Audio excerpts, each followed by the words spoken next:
Много често се питаме какво прави държавата за нас. Изискваме и негодуваме, в същото време не хаем. Не искаме да се занимаваме с политика, но в крайна сметка тя регулира живота ни. Какво е държавност и политика? Каква е разликата между държавник и политик? Между така наречените ляво и дясно? Какво могат да направят гражданите, за да избират по-добре и да контролират избранниците си? Аз попитах. Вие вижте. Държавата е акумулация. Тя е, която дава устойчивост.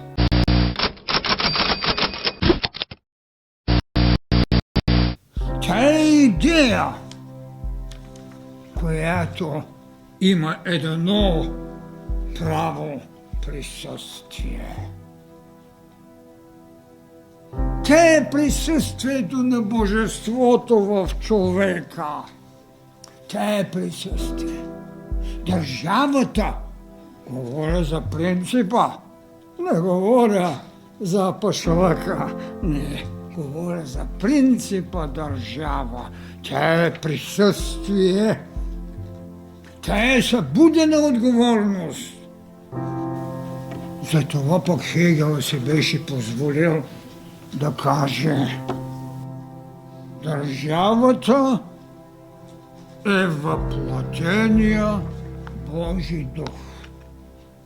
Има една известна сентенция, която е във висока степен вярна.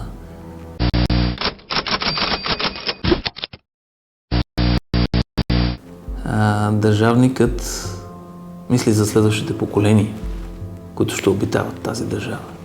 Политикът мисли за следващите избори. Хоризонтите са различни. Политиката може да бъде обвързана само с дейността на определена партия, на определени политически структури, на определен партиен живот и на определени отношения на политическо ниво.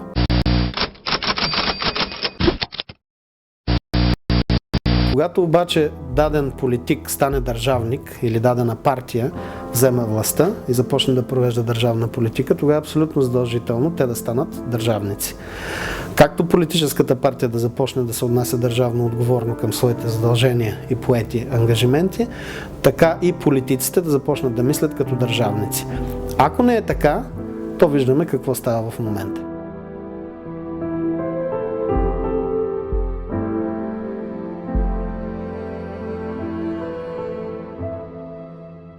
Политиката, ако мога да се изразя така, е по-скоро формата, а държавническото отношение е по-скоро съдържанието и целта.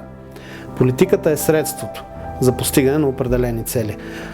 Тези цели би трябвало да бъдат съобразени с държавническото мислене и с целите на развитието както на страната, така и на нашето общество. Понякога влизат в противоречие тесните политически и партийни интереси с държавническите. Желателно е да не бъде така, но за съжаление в много случаи е така. При нас е почти изцяло подчинено държавническото отношение на политическата целесъобразност. В този смисъл трябва да бъдат намерени форми за принуда на политиците да се отнасят повече като държавници към своите задължения, отколкото като към политици. Политикът е този,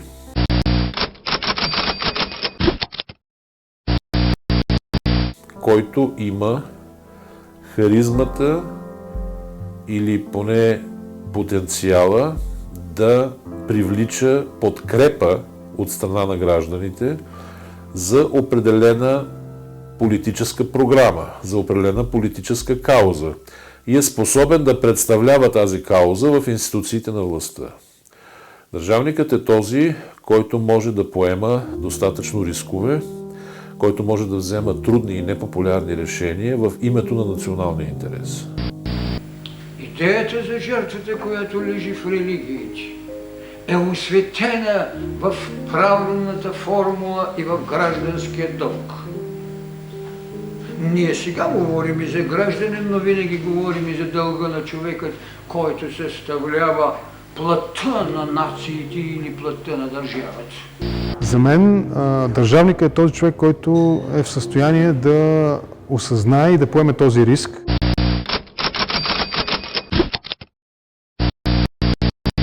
Че със своите действия, конкретно в България, в този момент, той може да изложи себе си дори на физически риск. Това е държавника. Жертвата. Да. Живота му може да бъде застрашен буквално. Ще дам един пример, който смятам, че е показателен, и това е операцията Манипулите в Италия. Чисти ръце. Там имаше 10 смели мъже, прокурори, полицаи, разследващи и така нататък, които имаха изключителни правомощия, нали, да провеждат разследване, да провеждат арести, да осъществяват арести и така нататък. И те бяха почти в условията, в които попадат, нали, два враждуващи клана мафиотски. Нали, термина изнасят се на дюшеци, защото отидат в някоя обитавана къща и спът на земята ни на матраци. Гордо в такива условия, аз така си го представям, нали, романтично малкото по филмите, но част от тези мъже бяха убити. Наистина ли държавникът означава жертва? Жертва за кого и за какво в днешния комерциален свят? Съществуват ли хора, които биха имали смелост да отстояват себе си, идеите и идеалите си, истината и справедливостта, дори и с цената на живота си?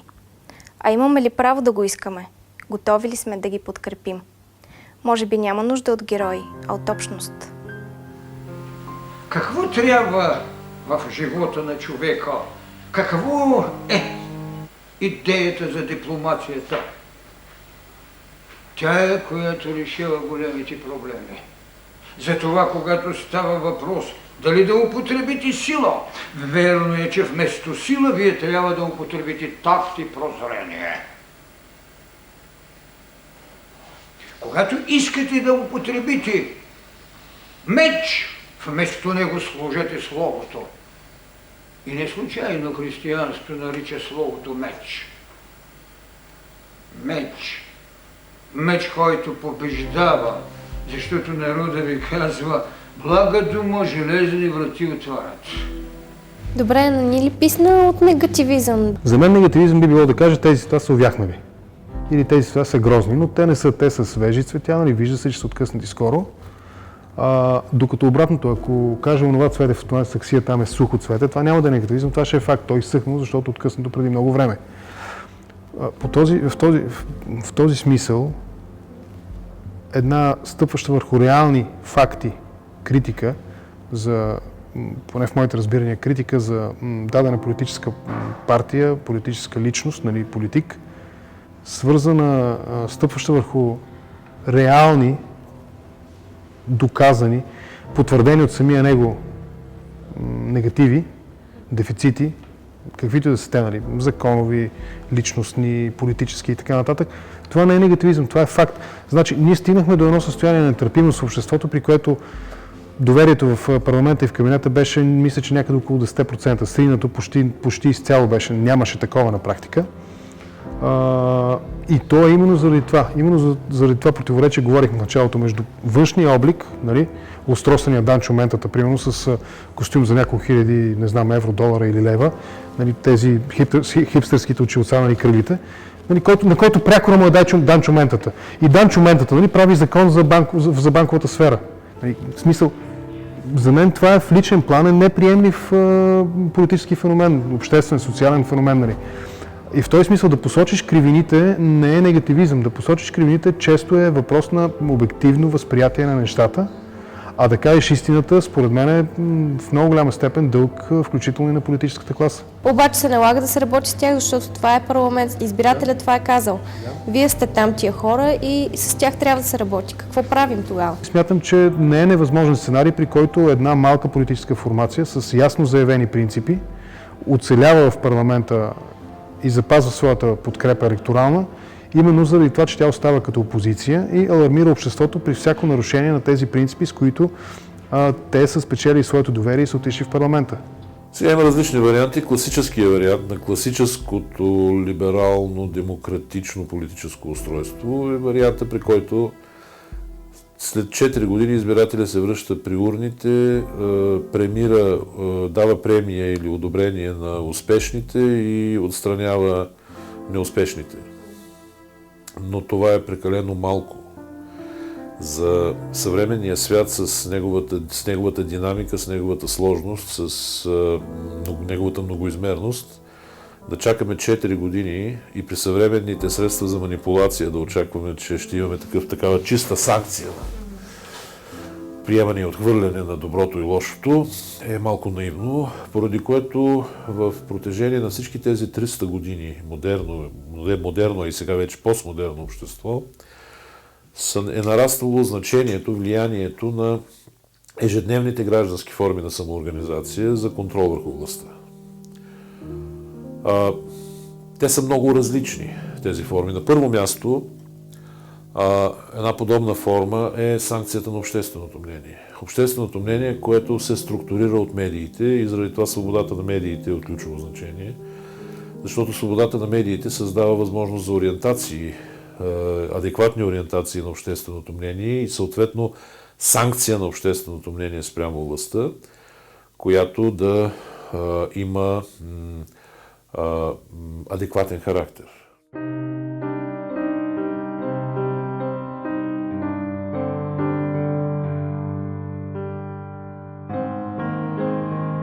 Най-важното е да има граждански контрол. Няма ли граждански контрол, става безконтролност.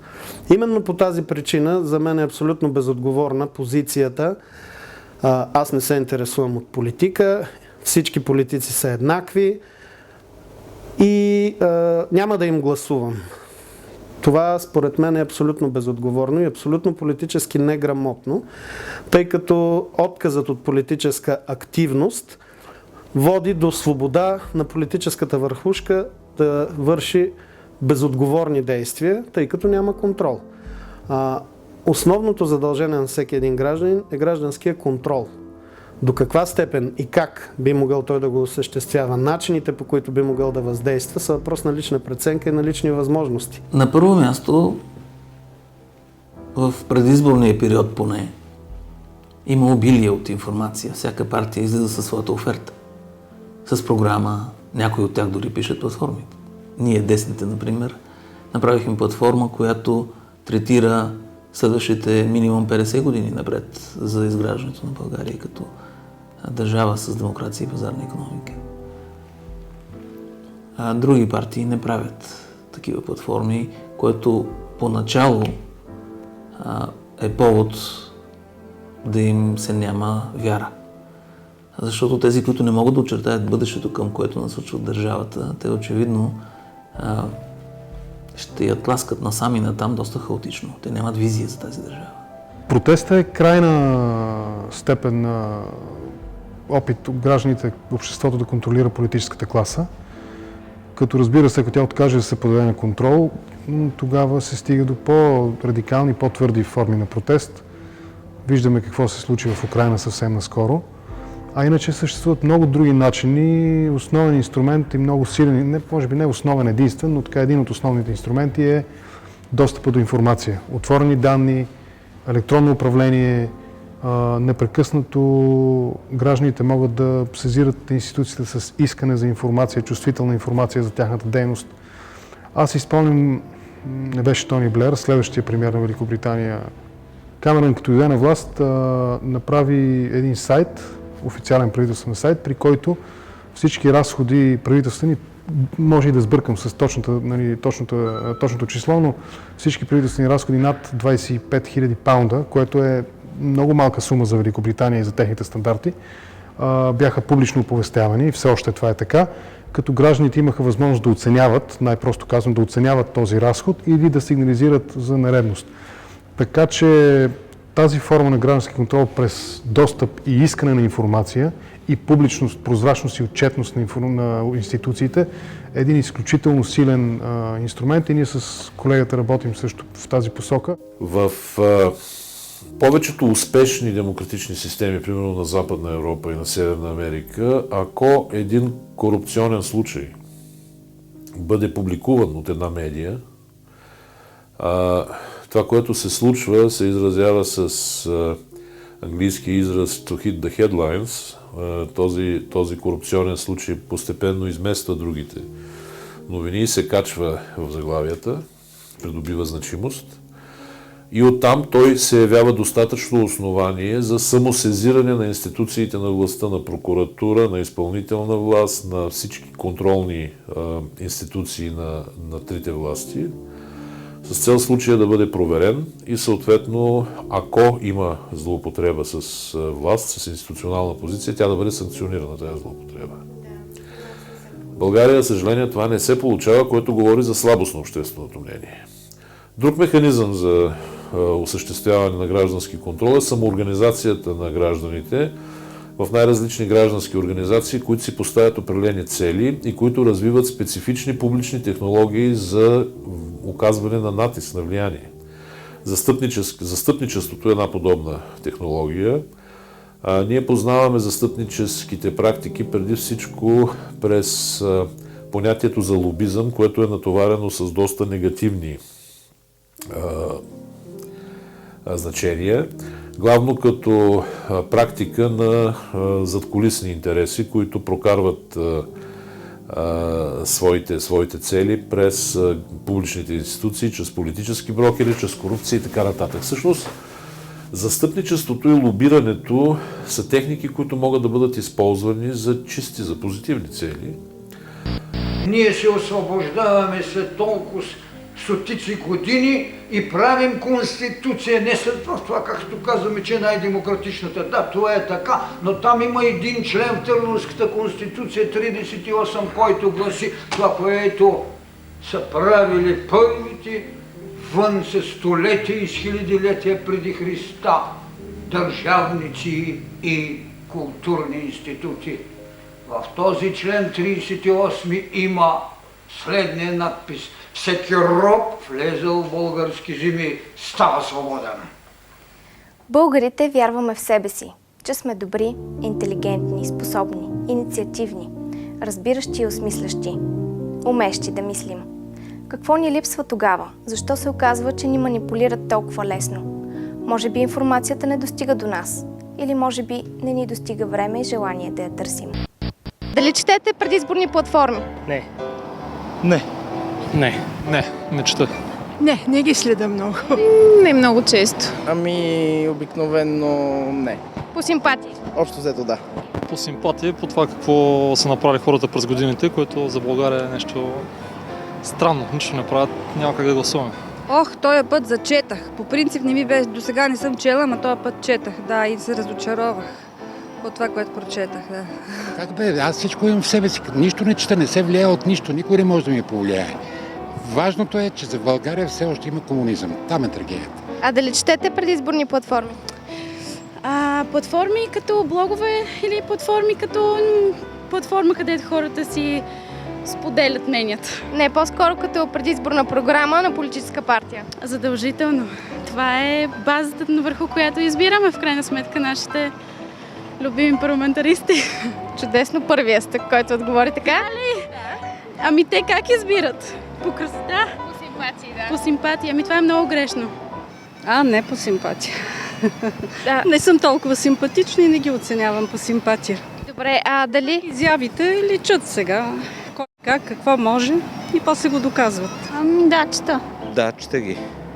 Не много задълбочено, но ги чета. Разбира се, първо платформите и тогава вече се ориентирам за кого да гласувам. Първото е това. Сравнение между предизборните обещания и след изборните действия. Да. Ако те се разминават, редно е още на ниво писан документ, още на ниво политическа декларация, управленска програма, да започнат изискванията на избирателя. А дали следите, изпълняват ли си обещанията? Старая се да следя. Някой изпълнява, други само се говорят. Сега не ги следят стрикно в никакъв случай, но в повечето случаи не се спазват и се вижда. Никой не им вярва, не знам кой чете предизборно обещания. Мисля, че не се случват нещата след това. Повечето не ги изпълняват. Не повечето, а всички май. И в общи линии нищо, което да ни изненада, пак да продължат да крадат и пак ние хората да очакваме да се промени нещо. Всички са кръци и бивши полицаи. Всички са мошенници. Бивши шпиони на държавна сигурност. Но аз не съм съгласен, че всички, които са се занимавали с политика през последните 25 години са били мръсници и така нататък. Имаше и свестни хора, за съжаление те получаваха много по-малка подкрепа, отколкото би трябвало. И в момента, за съжаление, не виждам достатъчно основание за оптимизъм по отношение на усета на българския избирател спрямо политиците, които биха могли наистина да направят нещо положително. Гласува се по интуиция, гласува се по емоция, гласува се за външния вид на кандидата, гласува се за неговата едва ли не актьорски способности, за неговите едва ли не ораторски способности и почти никак не се гледа на това какво е свършил и какво възнамерява да свърши. Не говоря за декларирани фрази, от рода на, че щял да раздаде таблети на всички ученици, че щял да направи България едновременно монархия и народна република и така нататък безумие. Но е безумие, че подобни политици получават почти толкова, колкото политици, които имат дълбоко аргументирана програма, които имат дълбоко аргументирана позиция и които са доказали, че никога не са имали явни връзки с задкулисието и с нечисти дела. Системата на парламентарното управление, парламентарната република или съответно парламентарната конституционна монархия е система, която в по-голяма степен отчита разделението на политическите предпочитания между отделните политически партии, въпреки че много често чрез самата избирателна система отново имаме концентрация на властта в два центъра. Центъра на управлението и центъра на опозицията. Но парламентарното разделение на власт и на опозиция на практика прави по-чувствителна системата, по-способна да разграничава отделните нюанси, отделните акценти в представителството на гражданите в институциите на властта.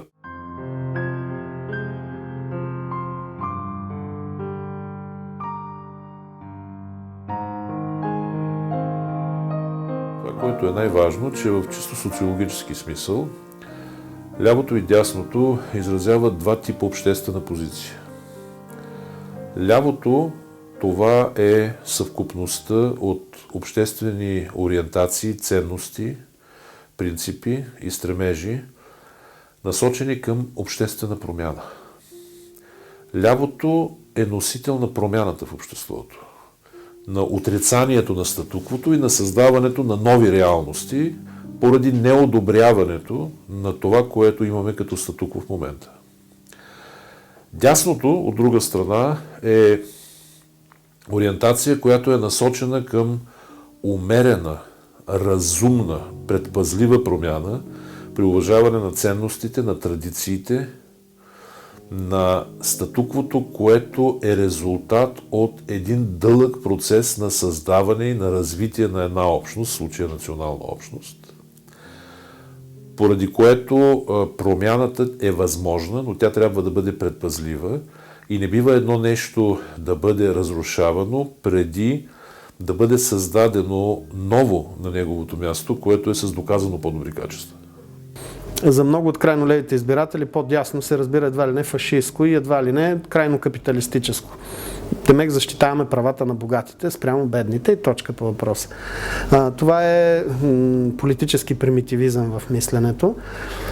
Въпреки че в днешно време до голяма степен организацията на обществото размива границите между класическото ляво и дясно, под ляво в крайна сметка може да се обобщи, че става въпрос за по-голяма ориентация към намесата на държавата в разпределението на доходите и в намесата на държавата в икономиката и държавната регулация, административното управление, т.е. повече държава. Поддясно, най-общо казано, би могло да се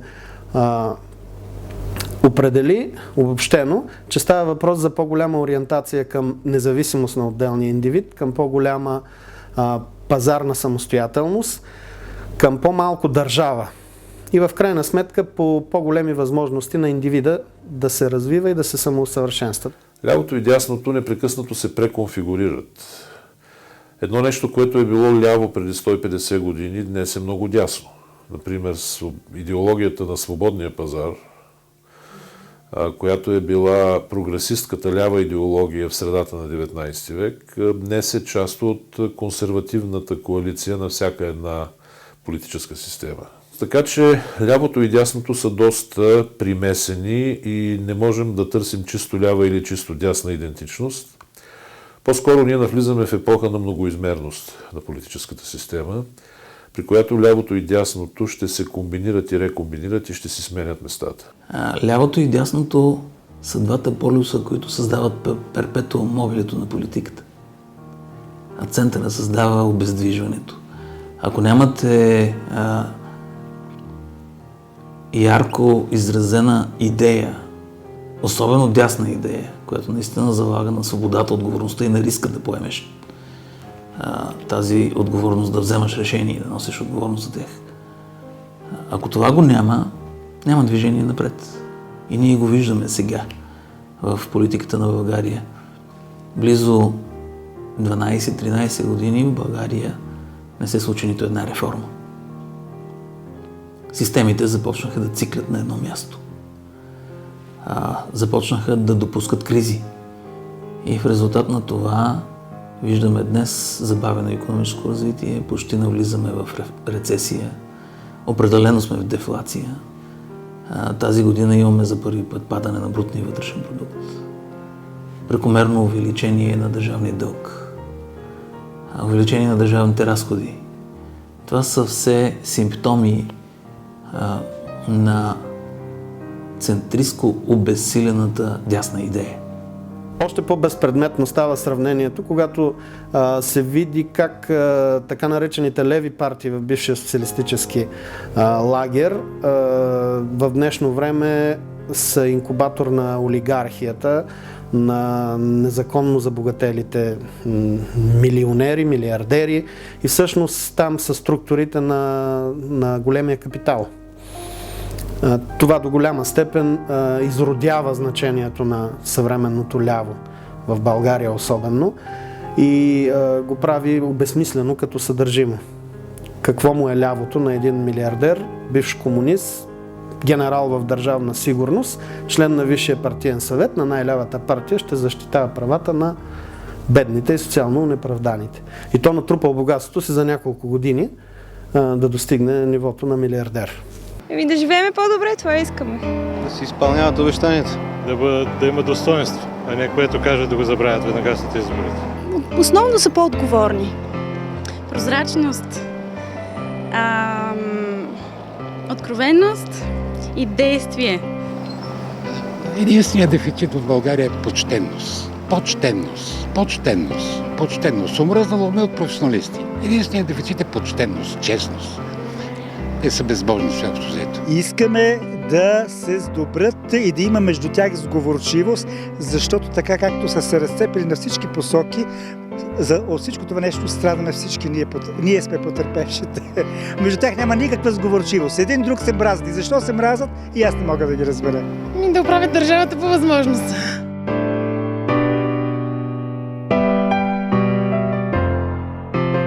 Няма дипломация, която да е дипломация на робовладелчески порядък.